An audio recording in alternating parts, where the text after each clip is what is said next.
Thank you very much. It's a great honor for me to be with you. Thank you, and thank you for everybody who present here or who are listening. Distinguished journalists, members of the Foreign Correspondents Club of South Asia, respected guests, friends of Bangladesh, ladies and gentlemen, Assalamu alaikum.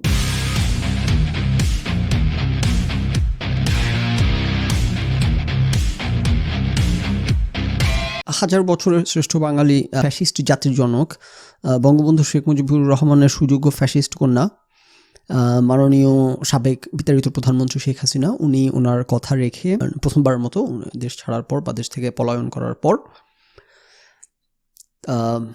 উনি হচ্ছে প্রথমবার মতো live কথাবার্তা বললেন। এর আগেও live কথাবার্তা অনেকদিন ধরে উনি বলে আসতেছেন ইয়েতে, ইন্টারনেটে, অনলাইনে, কিন্তু কোনো একটা আনুষ্ঠানিক প্রশ্নোত্তর পর্ব বা লাইভ এইভাবে করে আনুষ্ঠানিকভাবে বলতে গেলে প্রথমবার করলেন। এবং স্পেশালি এটা সিগন্যালস যে এটার মধ্যে ইন্ডিয়ান সরকারের আশ্রয় মদদ অনুমতি ছিল। স্পেশালি বাংলাদেশ সরকারের তরফ থেকে প্রবল প্রতিক্রিয়া জানানোর পরও, নিষেধ করার পরও, তারেক রহমানের একটা ইন্ডিয়াতে ভিজিট আছে, কি একটা জানি সম্মেলনে তারেক রহমানকে যাওয়ার জন্য ইনভাইট করা হয়েছে। তো সেখানে তারেক রহমান ইন্ডিয়াতে ভিজিট করার একটা প্রশ্ন দেখা দিচ্ছে প্রথমবারের মতো, সেটার সামনে রেখে সেটাকে এরকম একটা ঘটনা ঘটানো, যেখানে এখন বিএনপি সরকারের তরফ থেকে নিষেধ করা হয়েছে ভারতকে এটা করতে না দেওয়ার জন্য। তো এখন তারেক রহমান হয়তো ইন্ডিয়াতে যাবেন, এটা ধরে নেওয়াই যায় অলমোস্ট। সো ইন্ডিয়া হচ্ছে তারেক সরকারের সাথে সম্পর্ক উন্নয়নের চেয়ে পলাতক হাসিনা ফ্যাসিস্ট প্রধানমন্ত্রীর সাথে সম্পর্ক টিকিয়ে রাখাটাকেই প্রায়োরিটাইজ করতেছে, রাইট? আচ্ছা, ওকে, সুজন খামেজা সারপ্রাইজ, বাট দেখতে পাচ্ছি কি আমরা সেটা। অনেক জল্পনা কল্পনার অবসান ঘটায় শেষ পর্যন্ত মাননীয় পলাতক ফ্যাসিস্ট প্রধানমন্ত্রী শেখ হাসিনা আসলেন এবং সংবাদ সম্মেলনটা হইল। এবং অনলাইনের গুজববাজগুলো সবসময়ের মধ্যে গুজব করে বেড়ায়, এমন নির্লজ্জ এগুলো, এমন বেহায়া, সবসময়ের মতো গুজব করে বেড়াচ্ছে। আমি এনসিপির বেহায়াগুলো দেখতেছি, বলতেছে আজকেও স্ট্যাটাস দিছে সকাল এনসিপির বেহায়ার দল যে শেখ হাসিনা মারা গেছে। আমি শিওর আপনারা দেখছেন এইসব কথাবার্তা এই এনসিপির বেহায়াদের মুখে, যে শেখ হাসিনা বেঁচে নাই, শেখ হাসিনা মারা গেছে, কারণ যদি উনি বেঁচে থাকে তাহলে উনি ওনার চেহারা দেখান না কেন কখনো। এগুলো তো মনে করেন পিনাকি ইলিয়াস, শুনতে এরা জুলাই আন্দোলন করছে না, এগুলো হচ্ছে পিনাকি ইলিয়াসের মুরিদ, এগুলো তো সব জামাতির রাইট? সো এনসিপি জামাতি NCP Pinaki NCP Ilias NCP, right? এগুলো সব হইতেছে সেই ইয়েগুলো আর কি, মানে কি বলবো, আপনার স্কামগুলো না। আমরা দেখতে পাচ্ছি যে শেখ হাসিনা মারা যায় নাই, শেখ হাসিনা হইতেছে বেঁচে আছে বহাল তবিয়তে, এখনও উনি ইয়ে করে বেড়াচ্ছে। শেখ হাসিনা যেদিন এদের সামনে এসে না দাঁড়াবে সেদিন পর্যন্ত এই গুজব বাজার দল নানান রকম গুজব করতে থাকবে। তো যাও, এইসব ইয়ের জোকারদের কথা না বলি আমরা। শেখ হাসিনা আসছেন, উনি সংবাদ সম্মেলন করলেন। তো সেখানে উনি কী বললেন না বললেন সেখানে পুরোটা যদি কেউ শুনে থাকেন, আমি তো অবশ্যই ড্রাইভ করতে করতে পুরোটা খুব কষ্ট করে 2x গতিতে শুনছি। ইউটিউবে তো 3x করা যায় না, ফেসবুকে করা যায়। তো 2x দিয়ে শুনলাম শেখ হাসিনার পুরো বক্তব্য, তারপর প্রশ্নোত্তর পর্ব, তারপর এগুলো আনুষঙ্গিক যা আছে শুনলাম। তো সেইখানে টিপিক্যাল কথাবার্তা, আলাদা কোনো কিছু নাই। ওনার বক্তৃতার পার্টটা উনি লিখে নিয়ে আসছেন, উনি যে পড়তেছিল শুনেই বুঝতে পারতেছিলাম যে দেখে পড়তেছেন, ভালো করে প্র্যাকটিস করে আসেন নাই। কারণ হচ্ছে যে উনি অভিনয় করার চেষ্টা করতেছিলেন যে উনি একটা ন্যাচারালি একটা বক্তৃতা দিতেছেন, উনি দেখে পড়তেছেন না। কিন্তু আবার যে দেখে পড়তেছেন এটা এতটাই স্পষ্ট হয়ে উঠছে, মানে যে একটা কনভারসেশনাল হবে না, যে একটা বক্তৃতা দিতেছে উনি, যেটার মধ্যে একটা কনভারসেশনাল টোন থাকবে, একটা বা ইয়ে থাকবে, জেস্টার পশ্চার থাকবে, ওইটা ছিল না। উনি চেষ্টা করছেন ওইটা আনার, এমনভাবে অভিনয় করতেছিলেন অ্যাজ ইফ উনি দেখে পড়তেছেন না, কিন্তু ধরা পড়ে গেছেন বেশ কয়েকবার। একে তো পড়াশুনোই বোঝা যাচ্ছিল, তার উপর এক জায়গায় পড়ে কোথাও যিনি আটকে গেছেন এক লাইনের মাঝখানে, তারপর আবার এখানে অনেকক্ষণ কোতাকুতি করে শুরু করছেন, তাতে করে আরও স্পষ্ট হয়ে গেছে। যাও, একটু প্র্যাকটিস করে আসা উচিত ছিল আর কি। তো সেখানে পুরা বক্তৃতায় উল্লেখযোগ্য কিছু নাই। এখন উনি ওনার দেশের হইতেছে এই উন্নয়ন করছেন, এই করছেন, সেই করছেন, পুলিশদেরকে হত্যা করা হয়েছে, এই সেইগুলো করে বেড়াচ্ছেন। এবং সবচাইতে তার মধ্যে কী বলবো, আপনার প্রেডিক্টেবল যে পার্টটা, সেটাও ছিল স্বজন হারানোর বেদনা। হেরে খোদা, একটা স্বজন হারানোর বেদনার পার্টে আসলে মানুষের কান্না চলে আসবে না, ওনার তামাশার আমাদের হাসি চলে আসে উনি যখন এখানে আসেন। I also remember with profound grief and members of my own family whom I lost on 15th August 1975.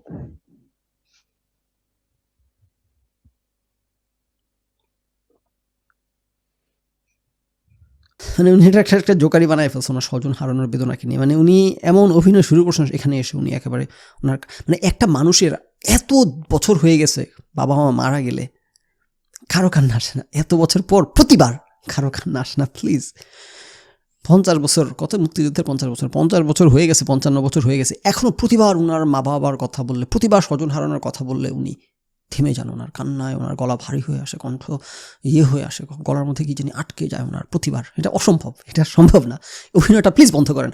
ওনার অভিনয়ে কনফিউজড হয়ে গেছে যে নভেল, তারপর উপস্থিতি এনারা যে কী রে বাবা, অতিরিক্ত অভিনয় হয়ে যাচ্ছে।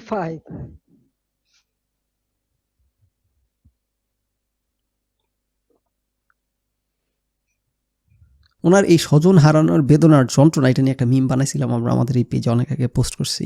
তো কষ্ট করে বানাইছি যেহেতু মিমটা রেলেভেন্ট, যেহেতু একটু দেখে ফেলি।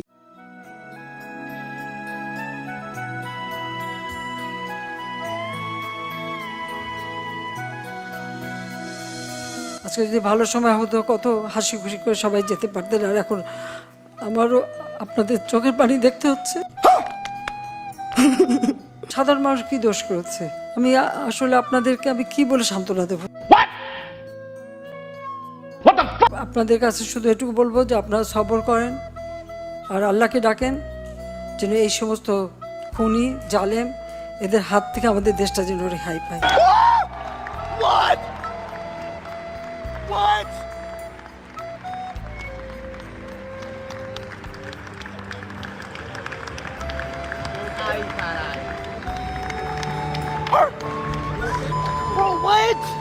যারা এই খুনের সঙ্গে জড়িত খুঁজে খুঁজে বের করে তারা অবশ্যই যেন শাস্তি পায়, সেটাই আমার প্রচেষ্টা থাকবে, সেটাই আমি করবো। আপনাদেরও সাহায্য চাই। যদি আপনারা কিছু জানেন আমাদের জানাবেন, কারণ এইভাবে বারবার বাংলাদেশটাকে নিয়ে খেলা এটা আর হতে দেওয়া যায় না। আর মানুষ মেয়েদের লাশ ঝুলিয়ে রাখার মতো এই বর্বরতা, জানোয়ারের মতো ব্যবহার, এটা কি কোনো একজন মুসলমানের লাশ ঝুলায় রাখবে পা বেঁধে? যারা এগুলির সাথে জড়িত অবশ্যই তাদের বিচার হবে, তাদের বিচার করতে হবে, নইলে মানুষের নিরাপত্তা দেওয়া যাবে না। আমি তো বুঝি আপনাদের ভেতরে স্বজন হাব ব্যথা ভুলান না, এমনকি লাশটাও তো দেখতে পারিনি। এই বাপ মা ভাই বউ এদের হারানোর ব্যথা নিয়ে আমাদের চলতে হয়। আমি আপনাদের মতনই একজন, বাবা মা ভাই হারানো সেই এতিম। No, God, please, no, no, no, no! এমনকি লাশটাও তো দেখতে পারিনি, তখন দাফনটাও তো করতে পারিনি। আপনারা আপনজন হারিয়েছে, আপনারা একটা শোক সইতে পারেন না, আর আমি কি শোক সইনি। Stop it. Get some help. এই হচ্ছে ওনার স্বজন হারানোর বেতন আর কি। এই আর ওনার বক্তৃতা নিয়ে কভার করার কিছু নাই, তবে প্রশ্নোত্তর পর্বের দুইটা বিষয় একটু টাচ করতে চাই। এই ওনার বক্তৃতার পর যে প্রশ্নোত্তর পর্ব হয়েছে সেখানে উনি একটা জায়গায় একটা কথা বলেন যেটা কানে খুব চরমভাবে কানে আটকায় যায়, যেই কারণে এটা অবশ্যই কেটে রাখছি।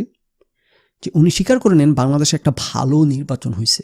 Politically there is no such politics, no one can talk, no one can speak. Yes, there was the election. Everyone said, yes, this is a good election. Okay, fine. মানে কি অবিশ্বাস্য ব্যাপার। প্রথমত বিরোধী দলের কেউ স্বীকার করে নেওয়া, তারপর মাননীয় কি বলবো আপনার মুখরা প্রধানমন্ত্রী শেখ হাসিনা স্বীকার করে নেওয়া, মানে এগুলো তো প্রচণ্ড পরিচয় করে দিতে হবে না ওনাকে, মাননীয় পলাতক প্রধানমন্ত্রীকে। ওনার মুখ থেকে এটা বের হওয়া তো কঠিন অবস্থা। তো মানে এরা এমন চিপায় আসে যে কি বলবো আপনার মাটিতে নেমে আসছে তো বলা যাচ্ছে না, এগুলো তো মাটিতে নামার জিনিস না, কিন্তু কিছুটা যে মাটিতে নেমে আসছে ওইটা ফ্রম টাইম টু টাইম একটু টের পাওয়া যায়। উনি রিকনসিলিয়েশন ওয়ার্ডটা ইউজ করছে একবার, কিন্তু হ্যাঁ যে রিকনসিলিয়েশনের প্রয়োজন নাকি। হ্যাঁ, তো ক্ষমতা যারা থাকে তারা রিকনসিল করতে চায় না। এখন বিএনপি ক্ষমতায় আসেন, এখন বিএনপি রিকনসিল করতে চাবে না। আপনারা যখন ছিলেন চান নাই, রাইট? সব গুন্ডাবান্ডা একই রকম আর কি। হ্যাঁ, সো না, রিকনসিলিয়েশনে আশা করে লাভ নাই। তবে বাংলাদেশে একটা সুন্দর নির্বাচন হয়েছে, ভালো নির্বাচন হয়েছে, একটু যে আপনি স্বীকার করার সৎসাহস দেখাইছেন। সৎসাহস তো না ওই যে না যে জিপায় পড়লে বাঘ গু খায়, এখন জিপায় পড়ে এখন একটু গু খাচ্ছেন আর কি, যদি দেশে আসার কোনো একটা রাস্তাঘাট করা যায়। তো দেখেন উনি যে দেশে আসবে কি আসবেন না এটা নিয়ে তো মনে করেন এই যে এখানে এনসিপির গুজববাজগুলো মনে করেন বা যে আন্টা আওয়ামী গুজববাজগুলো আছে, এইগুলো তো কখনো আসবেই না। আজকে দেখলাম পডকাস্ট দেখতেছিলাম ওই যে নেত্র নিউজের কি জানি এডিটর, যে নাম কি ওনার, তানসিম খলিল। হ্যাঁ, উনি ইয়েতে একটা পডকাস্টে বলতেছেন যে উনি 1 লক্ষ টাকা বাজি ধরতে রাজি আছেন যে শেখ হাসিনা বাংলাদেশে আসবেই না। তো শুনে আমার আবার ইচ্ছে করলো একটু অ্যাকসেপ্ট করি ওনার ইয়েটাকে, বাজিটা হিসাব করলাম। 1 লক্ষ টাকা খুব বেশি না, ডলারের যে রেট এখন $800-700 হবে, বাজিটা ধরা যায় আসলে। তো উনি বাজি ধরবেন যে শেখ হাসিনা দেশে আসবেন। তো এনারা এরকম, ওনারা সবসময় একেবারে চূড়ান্ত রকম কনফিডেন্ট, শেষ পর্যন্ত দেখা যায় যা হোক এতদিন বলছে শেখ হাসিনা কি জানি বলে কোনোদিন বাংলাদেশে আসবেন। এখন শেখ হাসিনা যখন বলা শুরু করছে তখন এরা বলছে যেগুলো শেখ হাসিনার চাপাবাজি, ফাপড়বাজি, এটা কখনোই হবে না। এখন আমরা দেখতে পাচ্ছি যে শুধু ফাপড়বাজি না, উনি বলেই যাচ্ছেন এবং শুধুমাত্র এমন না যে নেতাকর্মীদের সাথে বলে একটা ফাপড় দিলেন আর কি জানি খবরটা বাংলাদেশে পৌঁছে যায়, না, উনি একটা ফর্মাল, যেখানে অনেক ইয়ের আয়োজন করা হয়েছে ফর্মাল সাংবাদিকদের পক্ষ থেকে সাউথ এশিয়ার কি ফর্মাল, ওখানেও তিনি দিনক্ষণ দিয়ে একেবারে বলেই যাচ্ছেন ডিসেম্বর উনি আসবেন। সো এতক্ষণ এত দূর ফেক উনি করতেছেন বলে আমি মনে করি না। তাসলিম খুলিলরা মনে করতে পারেন উনি সেই প্ল্যানেই আগাচ্ছেন। শেষ পর্যন্ত সেটাতে সফল হবেন কি না বা করতে পারবেন কি না সেটা ভিন্ন কথা, কিন্তু ওনারা সেই চেষ্টাতে, সেই উদ্দেশ্যেই আগাচ্ছেন আর কি। তো যা হোক, আর একটা ছোট্ট পয়েন্ট টাচ করে আলোচনা শেষ করে দিই, তেমন কিছু বলার নাই পলাতকদেরকে নিয়ে। সেটা হচ্ছে যে মিশা কথা, যারা কীরকম খারাপ মিশা কথা যে বলতে পারে ভাই, স্ট্রেট ফেস করে, মানে আল্লাহ এদেরকে যে কী দিয়ে বানাইছে। হ্যাঁ, সো সজীব ওয়াজেদ জয়কে একজন জিজ্ঞেস করে যে সাজিব, একজন ইন্ডিয়ান দালাল সাংবাদিক, যে সাজিব আপনি তো হচ্ছে ডুয়াল সিটিজেন, কি বলে কি একটা প্রশ্ন করে। সজীব ওয়াজেদ জয় প্রশ্নটার উত্তর করা শুরু করে দিয়ে সে আবার ফিরে এসে বলতেছে হ্যাঁ আমি dual citizen. Sajib is, of course, I'm aware that you have dual citizenship, Bangladesh as well as the US. United States has its own goals. Yes, this is I'm a dual citizen. দেখেন এদের হইতেছে যে মিথ্যা বলাটার মানে ওনার কিন্তু কোনো প্রয়োজন ছিল না সজীব ওয়াজেদ জয়ের, যে মহিলা একটা কথা বলছে, কারণ মহিলা তো আর জানে না রাইট সিটিজেনশিপ ল, কারণ ওই মহিলা আমি শিওর ভারতীয় এবং আমি ধারণা করে নিচ্ছি ওনার ডুয়াল সিটিজেনশিপ নাই। সো ওইগুলো জানার ওনার কোনো কথা কারণ নাই, আমারও জানার কোনো কথা কারণ ছিল না আনটিল আমি নিজে হচ্ছে ইউএস সিটিজেন হয়েছি, এবং তখন জানতে পারছি আমি ইউএস সিটিজেন হওয়ার পর ডুয়াল সিটিজেনশিপের নিয়মকানুন জানতে পারছি, তার আগ পর্যন্ত আমি নিজেও জানতাম না রাইট। সো ওই মহিলা জানার কোনো কারণ নাই। সো মহিলা ধরে নিছে, উনি স্বাভাবিকভাবে ভেবে নিছে সজীব ওয়াজেদ জয় ডুয়াল সিটিজেন। তো সজীব ওয়াজেদ জয় তো জানেন উনি ডুয়াল সিটিজেন না, ওনার বাংলাদেশি সিটিজেনশিপ এখন আর নাই। তাহলে ওনার কী করার দরকার ছিল, উনি আচ্ছা মহিলা একটা কথা বলছে, আমি এটার মানে ভুলও ভাঙাবো না, ডিবাঙ্ক করবো না, আবার মিশা কথা বলার দরকার নেই, আমি এটা চুপচাপ এড়াই গিয়ে আমি আমার কথা বল না, সে ঘুরে এসে মিশা কথাটা বলে গেল যে হ্যাঁ আমি ডুয়াল সিটিজেন। আপনি কেমনে ডুয়াল সিটিজেন হইলেন? আপনাকে কি এনসিপি সরকার আমলে, এনসিপির সরকার, ইউনুস সরকার বাংলাদেশের সিটিজেনশিপ গ্র্যান্ট করছে, এটা আমাদেরকে বিশ্বাস করতে বলতেছেন? কারণ ডুয়াল সিটিজেনশিপ আইন অনুযায়ী বাংলাদেশের যতটুকু জানি, যদি ভুল জেনে থাকে কেউ তাহলে ভুলটা আমাকে ভাঙায় দিবেন, মনে হচ্ছে না ভুল জানি। এবং এগেন সেটা আমি জানছি নিজে, আমি সিটিজেন হওয়ার পর, আমি এটা লিখছিলাম ফেসবুকে অনেক আগে যে আমি ইউএস সিটিজেন হওয়ার পর আমি পটেনশিয়ালি বাংলাদেশের সিটিজেনশিপ রিসেন্ট করবো। সো আমার তখন ধারণা ছিল মানে ফর্মালি সিটিজেনশিপ রিসেন্ট করতে হবে, নাইলে আমি ডুয়াল সিটিজেন হব, যেহেতু বাংলাদেশ ডুয়াল সিটিজেনশিপ অ্যালাউ করে এবং ইউএসও ডুয়াল সিটিজেনশিপ অ্যালাউ করে। সো এটা ছিল আমার ধারণা যে আগেন আমি ফর্মালি রিসেন্ট না করলে আমি ডুয়াল সিটিজেন হব, এবং আমার প্ল্যান ছিল রিসেন্ট করবো বাংলাদেশের সিটিজেনশিপ। আমার জবের জন্য সমস্যা হয় ডুয়াল সিটিজেন হলে, এর প্রশ্নে সিকিউরিটির প্রশ্নে, সিকিউরিটি ক্লিয়ারেন্স নেওয়া লাগে এসব। তো আমি যখন বাংলাদেশ ইউএস সিটিজেন হইলাম, ইভেন আমি মনে হয় হওয়ার আগ পর্যন্ত জানতাম না, হওয়ার পর বোধ হয় আমি কেমনে জানলাম, আমাকে কি থেকে বলছে ইউএস, ওখান থেকেই ওরা আমাকে বলে দিল নাকি আমার খেয়াল নাই, মানে আমি একটু ধাক্কা খাইছি জেনে যে আমাকে আমার সিটিজেনশিপ চলে গেছে। আমি যখনই একটা ওথ অফ এলিজিয়েন্স নিছি আমেরিকাতে, আমেরিকানের এলিজিয়েন্সের ওথ নিয়ে নিছি, সাথে সাথে আমার অন্য সিটিজেনশিপ নাল হয়ে গেছে। এখন আমাকে আবেদন করে আবার সেটা রিইনস্টেট করতে হবে। শুনে তো আমি খুব অবাক হইলাম এবং মজাও পেলাম এবং ভাবলাম যে ওকে ফাইন, তাহলে আর আমি তো আগে থেকেই ভাবছি করবো, তাহলে আর কোনো সমস্যা নাই। তো সেটা জানার পর আমি একটু ঘাটাঘাটি করে দেখলাম যে কথা সত্যি। এখন আবার যখন সজীব ওয়াজেদ জয় ভাইটি এরকম খারাপ মিশা কথা বলে চলে গেলেন, তখন আমি আবার কনফিউজড হয়ে চ্যাটজিপিটিকে জিজ্ঞেস করলাম। হ্যাঁ, চ্যাটজিপিটি বললো যে না, এরকম আমি যা জানি সেটাই, যে সিটিজেনশিপ বাংলাদেশে চলে যায়, তারপর সেটাকে আবার আবেদন করে ডিএনসি ডুয়াল ন্যাশনালিটি সার্টিফিকেটের জন্য আবেদন করতে হয়। এই যে একটা ফর্ম আছে, affidavit of dual citizenship application, এই যেটা, এইটা জমা দেওয়ার পর তারপর আবার আমার বাংলাদেশের সিটিজেনশিপ রিইনস্টেট হবে বা সজীব ওয়াজেদ জয়ের হবে। এই যে এখানে আমি আরেকটা সার্চ দিয়ে পাইছি কনসুলেট জেনারেল অফ বাংলাদেশ নিউ ইয়র্কের ওয়েবসাইটে, যে does a Bangladeshi national automatically loses his her citizenship if he she becomes naturalised citizen of a foreign country? উত্তর হচ্ছে yes, he or she will lose his or her citizenship of Bangladesh. তারপর second প্রশ্ন, is it obligatory for a foreign citizen of Bangladesh origin to apply for and receive DNC dual nationality certificate in order to retain his/her Bangladeshi citizenship? Answer হচ্ছে yes, it is obligatory to receive DNC in order to retain Bangladesh citizenship. তাইলে কি সজীব ওয়াজেদ জয় তো ইউনুস সরকার আমলে উনি American oath নিছেন আমরা দেখছি, এবং সাথে সাথে ওনার সিটিজেনশিপ বাংলাদেশেরটা চলে গেছে। তাহলে কি উনি ইউনুস সরকারের আমলে ডুয়েল ন্যাশনালিটি সার্টিফিকেট বা সিটিজেনশিপ সার্টিফিকেটের জন্য আবেদন করে তারপর ইউনুস সরকার ওনার এটা গ্র্যান্ট করছে, আমাদেরকে এটা বিশ্বাস করতে হবে? না, সেটা তো আমাদেরকে বিশ্বাস করতে পারতেছি না। তার মানে উনি আসলে ডুয়াল সিটিজেন না, উনি মিছা কথা বলছেন। না, আমি যদি ভুল জেনে থাকি কেউ আমাকে জানাই আর কি, রাইট? কিন্তু সজীব ওয়াজেদ বাংলাদেশের সিটিজেন এখন নাই, রাইট? একটা খাড়া মিছা কথা বলে দিলেন আর কি। হ্যাঁ, কি কারণে মিছা কথা বলে? সাধারণ মানুষ তো আর জান না নিয়ম কারণ, তাদের একটা কনফিউজ করে আর কি। হ্যাঁ, কোন থেকে কোন বাটপারি বেনিফিট নেওয়ার চেষ্টা করবে আর কি। আবার যখন মা আসলে তখন খাইতে আসবে না এরা, ওরা বিদেশি নাগরিক হয়ে খাইতে আসলে নানান প্রশ্নের উদ্রেক হবে, এই জন্য একটু বাটপারি দরজাটা খুলে রাখলো আর কি।